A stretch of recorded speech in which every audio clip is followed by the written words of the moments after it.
We have been mentioning the high accuracy of LiDAR. So what is accuracy? With regard to LiDAR data, accuracy is a description of how well the three-dimensional data conform to the real world, where the higher the accuracy, the closer the LiDAR data are to the surface being measured. Accuracy values are determined by analyzing the positional errors associated with LiDAR data and are quantified using a linear measurement system.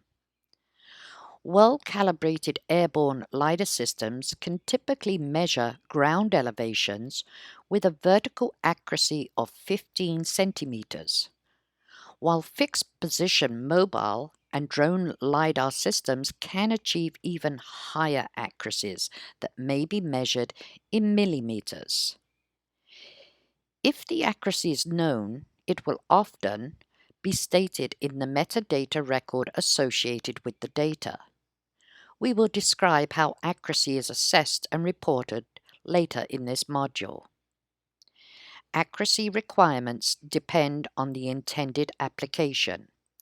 High vertical accuracy is normally important for microtopography or structural change detection, but is not as important for rectifying imagery or developing three-dimensional visualizations.